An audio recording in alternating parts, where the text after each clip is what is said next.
the Hindu, Buddhist, and Jain traditions all have great value for renunciation as a spiritual practice. Dedicated renunciates, both male and female, give up marriage, family, employment, and all kinds of worldly pleasure. They dedicate themselves entirely to seeking enlightenment through a life of full-time spiritual practice. Hindu monks called sadhus or sannyasis used to wander the Indian countryside, begging for alms, sitting under trees to meditate, and sleeping in village temples. Nowadays, they mostly live in ashrams. Those monks consider the enjoyment of worldly pleasures to be an obstacle to spiritual growth and enlightenment. Obviously, if you're obsessed with seeking happiness in shopping malls, in movie theaters, and in fancy restaurants, then you're not likely to seek out the true source of happiness that lies within you. To the extent that you're preoccupied with worldly pleasures, you'll be sidetracked from seeking perfect contentment and inner peace through spiritual practice. But does that really mean you have to give up all worldly pleasures? According to Shankara, the great master of Advaita Vedanta, renunciation is absolutely necessary. But bear in mind that Shankara himself was a sannyasi, and all his disciples were also sannyasis. On the other hand, most of the ancient rishis were married, and they supported their families with offerings received for teaching the Vedas to young students. There's a lot of confusion about the role of renunciation in gaining enlightenment. Some respected gurus and spiritual leaders say it's essential, but many others dismiss it. Before we begin our discussion here, let me address the obvious and say that I happen to be a Hindu monk, a sannyasi. I was ordained by my guru in 1993 on the banks of the Ganges River in Rishikesh, after undergoing all the traditional rituals of renunciation. Years before, I was a young computer engineer with a thriving career and a beautiful home in California, overlooking the Pacific Ocean. But then I moved to my guru's ashram for a rigorous 3-year course in Advaita Vedanta, Sanskrit, and meditation. Not surprisingly, my friends and colleagues in California couldn't understand why I was leaving. But in fact, I was simply pursuing what I found most valuable in life, just like them. Most people find great value in having a family, a profession, and a comfortable lifestyle. But for me, finding inner peace and contentment through spiritual practice was far more important.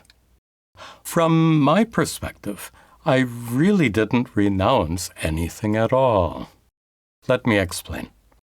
Suppose a man gives away an old toy, like a stuffed teddy bear that he once treasured as a little child. To give away the teddy bear is certainly not an act of renunciation, because he had long since outgrown his fondness for the toy. In the same way, I had outgrown my fondness for the pleasures of conventional life.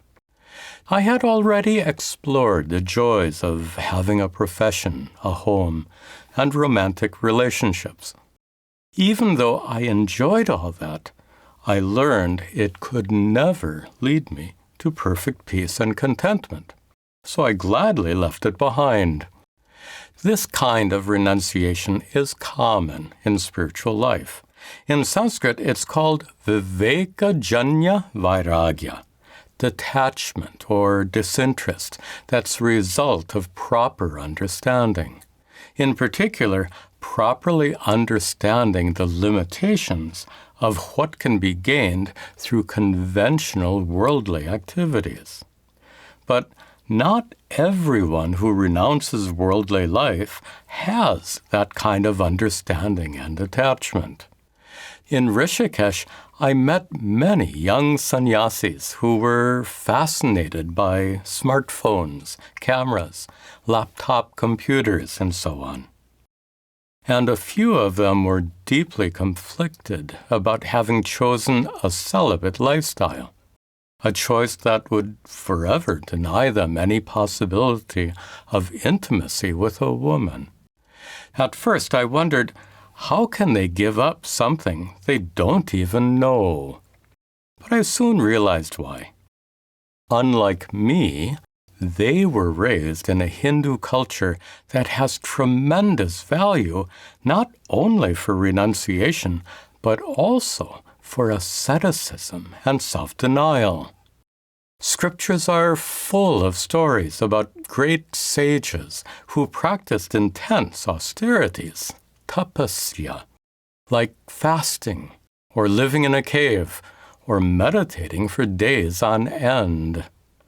Those stories fascinated the sannyasis as children, and as a result, they grew up to be psychologically prepared to sacrifice the pleasures and comforts of life for the sake of spiritual growth.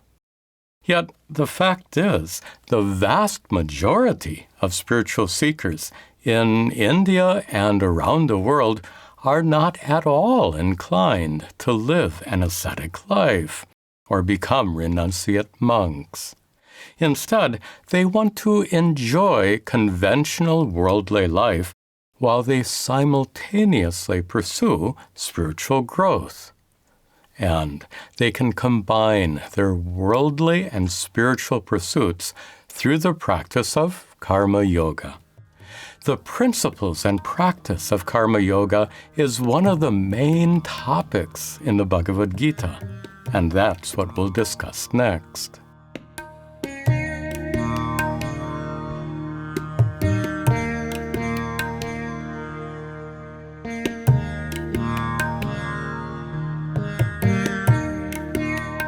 The Bhagavad Gita, as you know, is a dialogue between Sri Krishna, an incarnation of Lord Vishnu, and the mighty warrior Arjuna.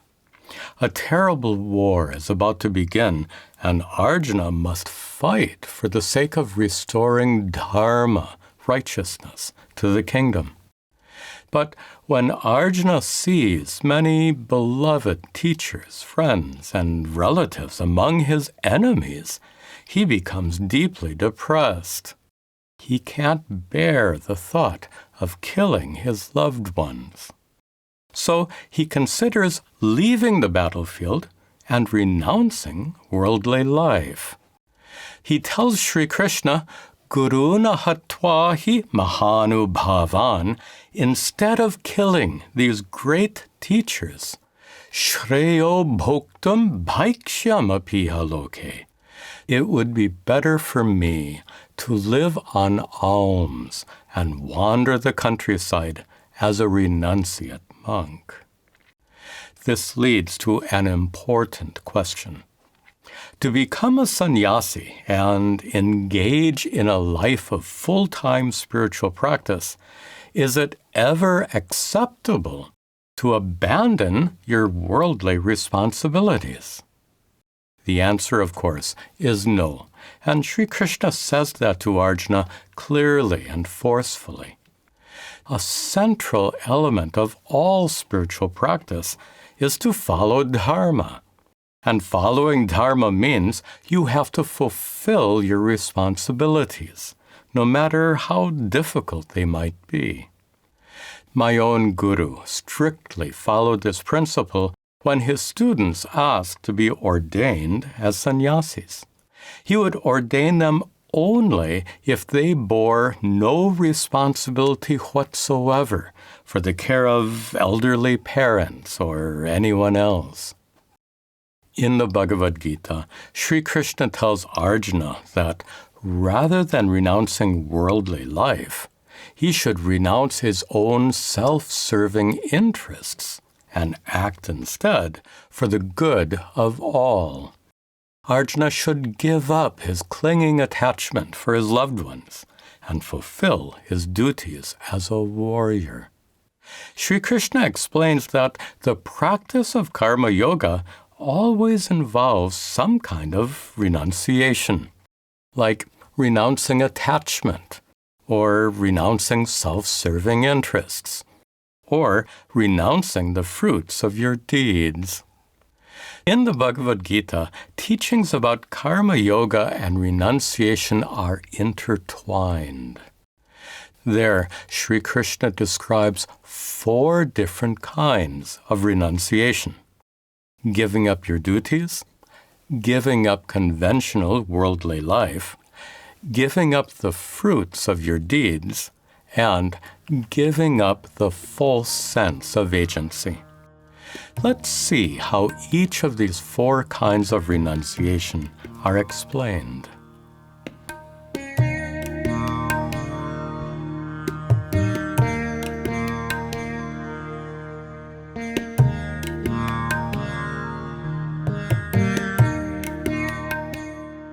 After Arjuna declares that he wants to leave the battlefield and renounce worldly life, Sri Krishna completely rejects the idea, saying, "Na karmanam anarambhan." By renouncing action, by forsaking your duties, naishkarmyam purushoshnute. You can't avoid the consequences of refusing to act, the consequences of failing to fulfill your duties. If Arjuna leaves the battlefield, he would incur sin due to straying from the path of dharma. And more than that, he would also suffer from a huge burden of guilt, shame, and remorse. He'd probably regret that decision for the rest of his life.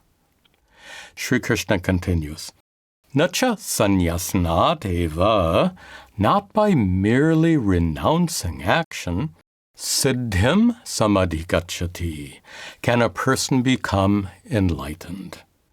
Even if Arjuna were to become a sannyasi and immerse himself in spiritual practice, his practice would not be fruitful. Why not? First of all, he would have started out by straying from the path of dharma, and following dharma is essential for spiritual growth. Secondly, Arjuna's feelings of guilt, shame, and remorse would weigh so heavily on his mind that he probably wouldn't be able to meditate properly or concentrate on scriptural study. A typical story in India describes an unfortunate man who loses his job. He gets deeply into debt and argues angrily with his wife and anyone else who tries to give him advice. One day, he suddenly disappears. No one sees him again for many months, until a family friend happens to find him living in a far-off ashram. Imagine him sitting alone in his room, not absorbed in deep meditation, but deeply depressed. Depressed because he is overwhelmed by guilt and shame. If you want to live in an ashram and dedicate yourself to full-time spiritual practice, you have to start out on the right foot, so to speak. You can't begin by running away from your problems. And if you do so, you'll end up carrying all your problems along with you wherever you go. A good counterexample is the great rishi Yajnavalkya. Before he renounced worldly life, he first asked for permission from his 2 wives, Maitreyi and Katyayani. He also made arrangements for their support in his absence. In the Bhagavad Gita, Sri Krishna describes a person very much like the man who ran away to the ashram. Karmendriyani samyamya, having withdrawn from worldly activities, ya aste manasa smaran, one who continues to dwell upon indriyartan, worldly pleasures. Vimudhatma, that deluded person, mityachara sauchyate, is called a hypocrite. His renunciation is a sham, a mere pretense. Instead of meditating, the man in the ashram probably spends his time thinking about the comfortable home he once enjoyed and the tasty meals his wife used to prepare for him. Obviously, he should have handled his problems in a responsible manner instead of running away from them.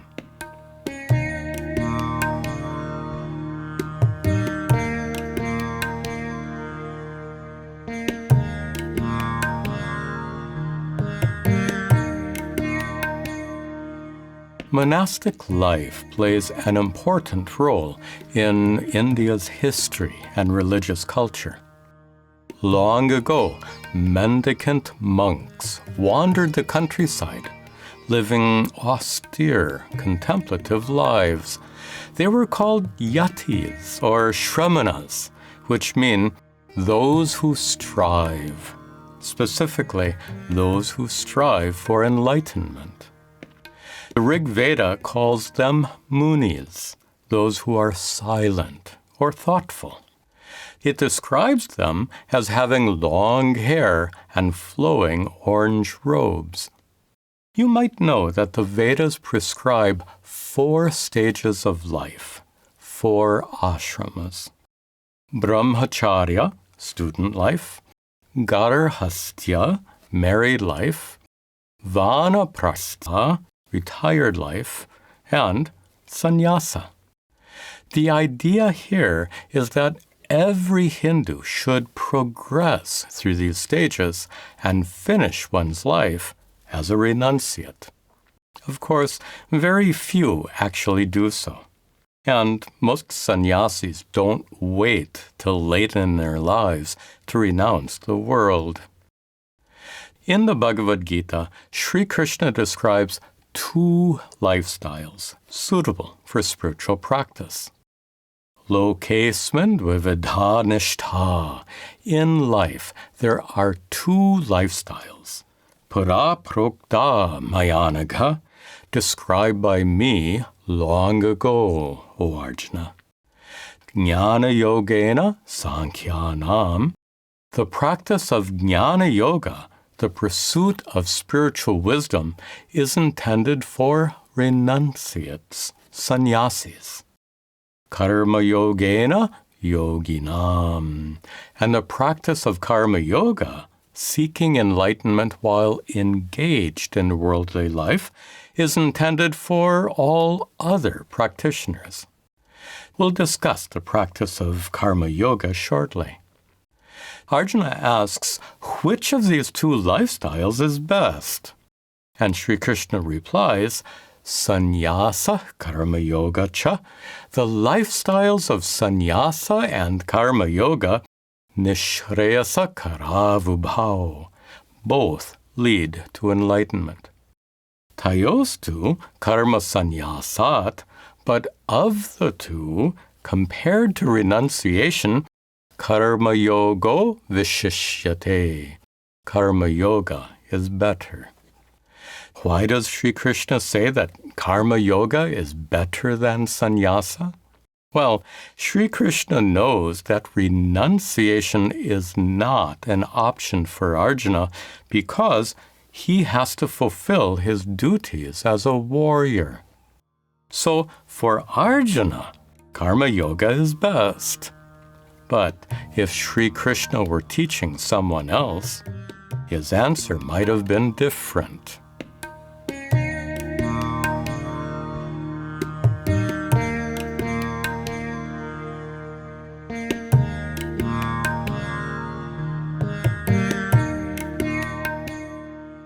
There's another reason that Sri Krishna tells Arjuna karma yoga is better than sannyasa.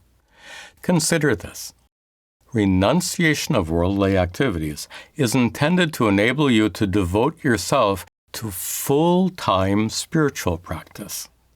But karma yoga, properly understood, is also a full-time spiritual practice. Karma yoga actually transforms your ordinary daily activities into spiritual practice. How does karma yoga do that? Well, it's a huge topic, but very briefly, a fundamental principle of karma yoga is to renounce the fruits or results of your deeds.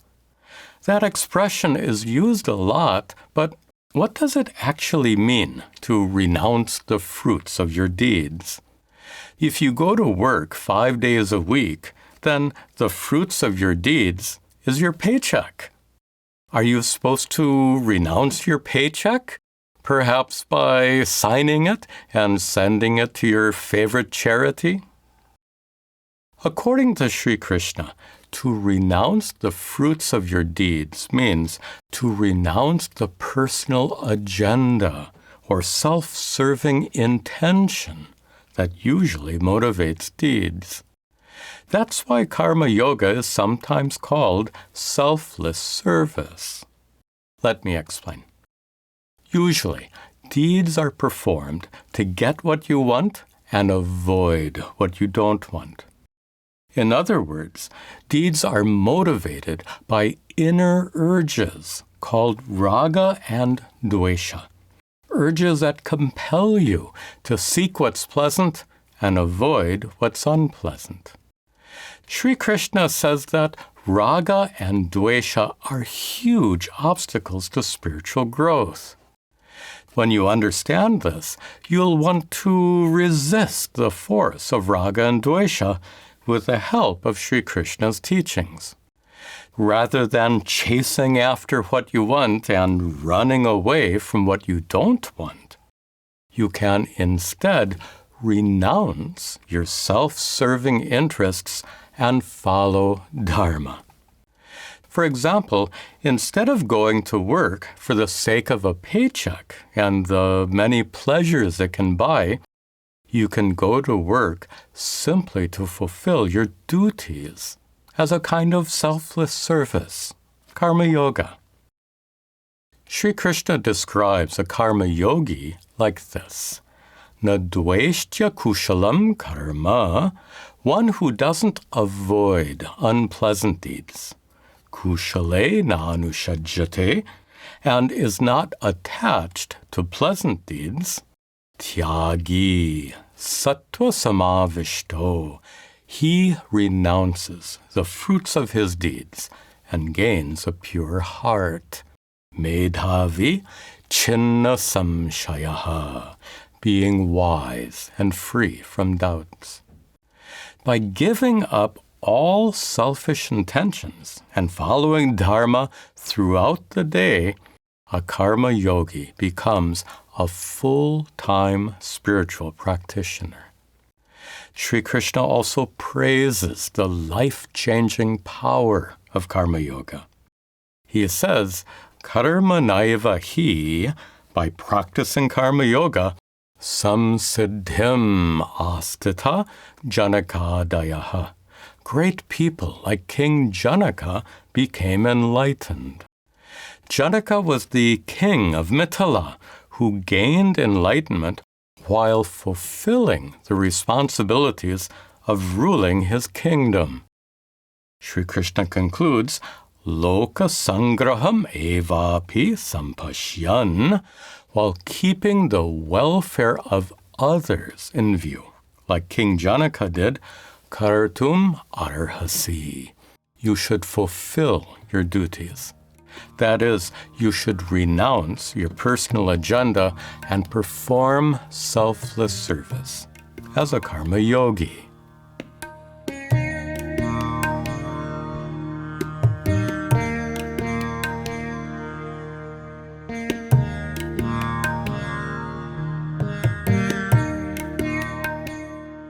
The last kind of renunciation is actually the result of enlightenment. To become enlightened is to discover your true nature as pure consciousness, the consciousness that reveals all the activities of your mind, the consciousness that's truly unborn, uncreated, limitless, vast, and utterly untouched by worldly suffering. That consciousness is loosely known as the divinity that dwells within you. Being divine, it transcends the world and is not engaged in performing worldly activities. It's your body and mind that perform actions, not consciousness. For example, when you sit down, the decision to sit arises in your mind. Then your mind commands your body to be seated. While that's happening, your consciousness reveals those mental and physical activities without actually getting engaged in them. So, your true inner nature, Atma, is not an agent of action. Due to ignorance of this fact, you naturally get identified with your body and mind, and then you falsely believe that you are indeed the agent of action. Sri Krishna explains, Prakrate kriyamanani gunaih karmani sarvashaha. All actions are performed by the gunas, the three aspects of nature, sattva, rajas, and tamas. Your body and mind are made of those gunas, and as a result, they can perform actions. Ahankara vimudhatma, but an ignorant person, deluded by ego, kartaham iti manyate, thinks, I am the doer, I am the agent of action. Many people fail to understand that the body and mind perform all actions, not consciousness, your true inner nature. But according to Sri Krishna, naiva kinchit karomiti, I don't do anything at all. Yukto manyeta tattvavit. Thus thinks an enlightened person. Pashyan shrinvan sprashan jigran, even while looking, listening, touching, or smelling. Ashnan, gachan, swapan, shwasan, or while eating, moving, sleeping, or breathing. By gaining knowledge of Atma, those who are enlightened renounce all actions by ceasing to falsely believe that they are agents of action. Of course, they still eat and sleep and move about, but they do so with full knowledge of the fact that it's their bodies and minds that act, not consciousness. So, these are the 4 kinds of renunciation described by Sri Krishna in the Bhagavad Gita. Obviously, escapism is not an option, and the other 3 involve some kind of renunciation. So, returning to the opening question, is renunciation necessary? The answer is yes. But you can choose one of 3 kinds of renunciation. You can renounce worldly life and live as a sannyasi or sannyasini, assuming, of course, that you're not trying to escape your problems and responsibilities. But if you're not inclined to embrace a monastic lifestyle, you can instead learn how to renounce your personal agenda and self-serving interests with the help of Sri Krishna's teachings on karma yoga. Then you can live a life of full-time spiritual practice as a karma yogi. And finally, When you discover your true self, Atma, as pure consciousness, unborn, uncreated, limitless, and utterly untouched by worldly suffering, then you can renounce the false sense of agency, knowing that your essential divine nature isn't really engaged in activity at all.